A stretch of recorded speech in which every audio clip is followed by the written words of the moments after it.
50 kilo. Tadi berapa bawang?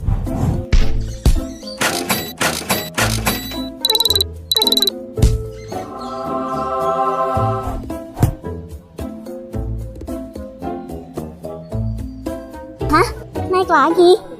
Assalamualaikum warahmatullahi wabarakatuh. Saya akan menjelaskan tentang materi inflasi. Apakah itu inflasi? Mengapa ada inflasi? Seperti apa contoh inflasi? Dan bagaimana cara menghadapi inflasi?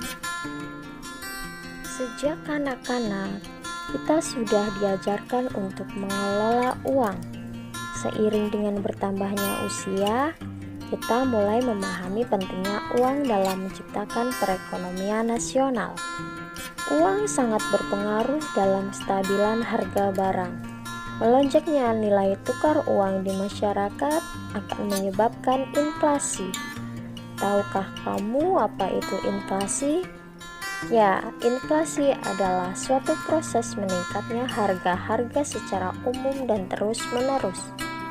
Inflasi sebenarnya berdampak baik untuk meningkatkan perekonomian, asalkan dalam tingkat yang rendah dan stabil.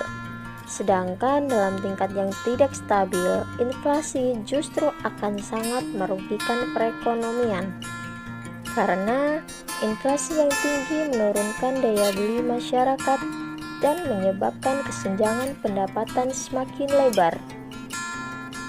Selain itu, inflasi yang tinggi akan menghambat investasi produktif dan menghambat pertumbuhan ekonomi dalam jangka panjang. Inflasi yang tinggi yang pernah terjadi di Indonesia adalah sebesar 77,63%,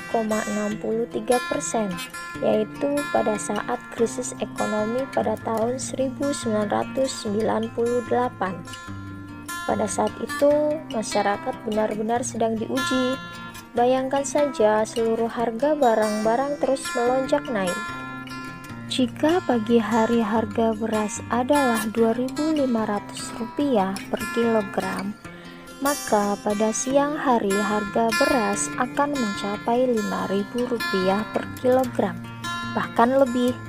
Inflasi pada saat itu juga menambah angka PHK hingga mencapai 20 juta orang dan menyebabkan jumlah penduduk miskin di Indonesia meningkat menjadi 50% dari total penduduk Indonesia. Besar sekali kan dampak yang ditimbulkan oleh inflasi yang tinggi. Oleh karena itu, pemerintah berusaha sebaik mungkin dalam menghadapi terjadinya inflasi. Antara lain dengan cara pertama, melakukan kebijakan moneter seperti membatasi pemberian kredit, membatasi jumlah uang yang beredar, dan menaikkan cadangan kas. Kedua, melakukan kebijakan fiskal seperti mengurangi pengeluaran negara, pengurangan utang luar negeri, dan mengefektifkan pajak. Selain pemerintah, masyarakat juga dapat ikut mendukung pemerintah dalam menghadapi inflasi, yaitu dengan membeli produk yang sesuai kebutuhan, berinvestasi, serta mencintai rupiah dan produk dalam negeri. Ayo berperan aktif dalam menghadapi inflasi untuk perekonomian yang lebih baik. Nah, itulah penjelasan tentang materi inflasi. Semoga bermanfaat.